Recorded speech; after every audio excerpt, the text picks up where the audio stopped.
Good morning everyone. मैं doctor सुधा मित्तल।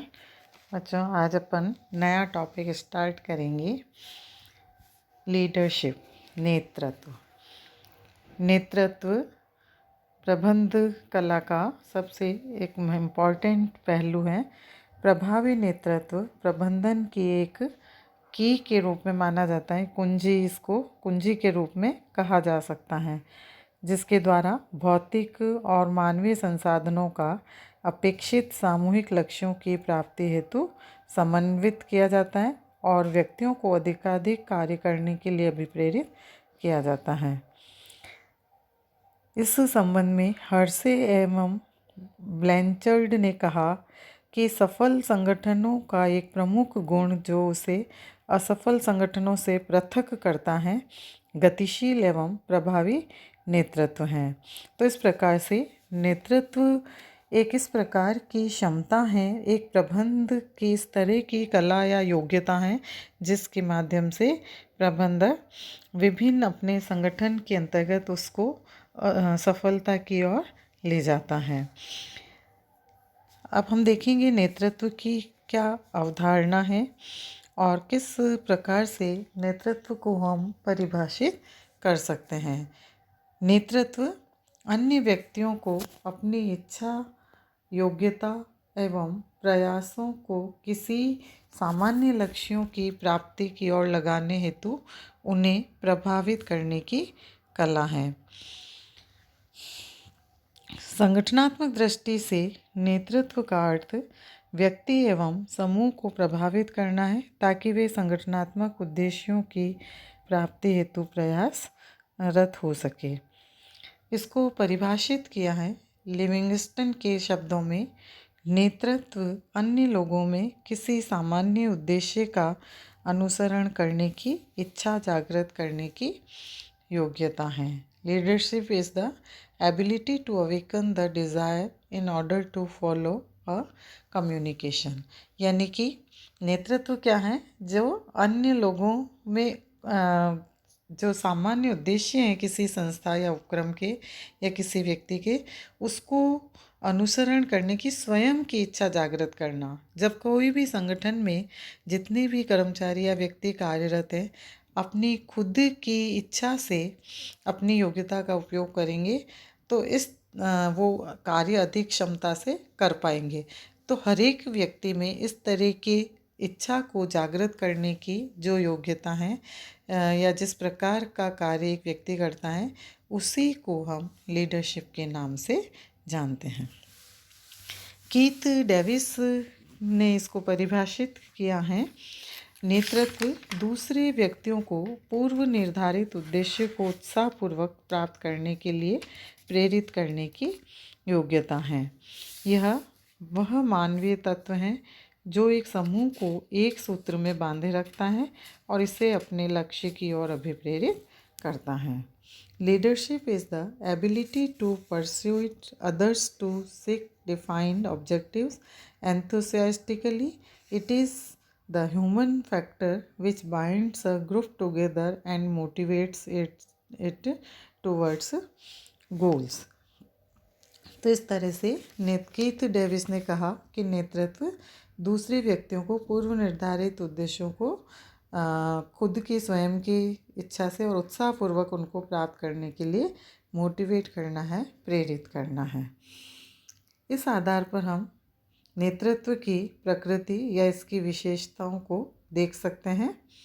इसकी विभिन्न विशेषताएं जैसे सामान्य उद्देश्य अथवा लक्ष्य, कॉमन ऑब्जेक्ट और गोल।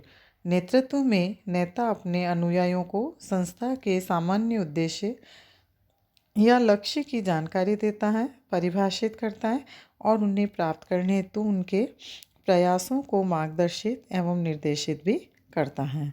इस संबंध में डेविस एंड न्यूस्टार्स ने कहा है कि नेतृत्व दूसरों को उद्देश्यों की प्राप्ति के लिए उत्साहपूर्वक प्रयत्न करने हेतु प्रोत्साहित तथा सहायता करने वाली प्रक्रिया है।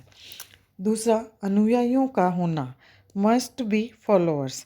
अनुयायियों का अर्थ उन व्यक्तियों से है जो नेता के आदेशों निर्देशों का अक्षरशः पालन करे। बिना अनुयायियों के न तो नेता की विद्यमानता के बारे में सोचा जा सकता है और न ही संस्था के पूर्व निर्धारित उद्देश्यों या लक्ष्यों की प्राप्ति की जा सकती है। थर्ड, यह एक प्रक्रिया है, इट इज़ अ प्रोसेस। नेतृत्व सतत एवं गतिशील प्रक्रिया है। इसका कारण यह है कि संस्था की स्थापना से लेकर उसकी विद्यमानता तक नेतृत्व क्रिया चलती रहती है और प्रबंधक वर्ग अपनी योग्यताओं, गुणों, व्यवहारों एवं अभिवृत्तियों के अनुसार परिवर्तन करते रहते हैं। इसके अतिरिक्त नेतृत्व दूसरे व्यक्ति या समूह को प्रभावित करने की प्रक्रिया है। व्यक्तिगत एवं अंतर्वैयक्तिक संबंधों पर आधारित, based on personal and interpersonal relations. नेतृत्व नेता एवं अनुयायियों के बीच एक व्यक्तिगत संबंध है। यह संबंध साथ साथ कार्य करने, एक ही सामान्य हित के लिए प्रयत्नशील रहने, पारस्परिक क्रिया एवं प्रतिक्रियाओं के फलस्वरूप विकसित होता है।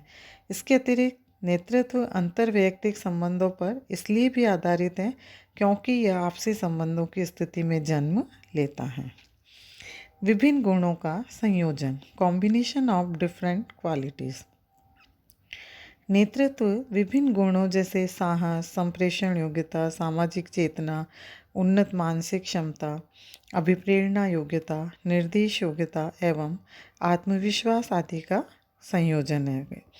इस संबंध में अल्फ्रेड बीटी ने कहा कि नेतृत्व वह गुण है जिसके अनुयायियों के एक समूह से वांछित स्वेच्छापूर्वक एवं बिना किसी दबाव के कराए जा सकते हैं। तो इस तरह से जो लीडरशिप है वो बहुत सारे क्वालिटीज़ का एक कोऑर्डिनेशन कहा जा सकता है।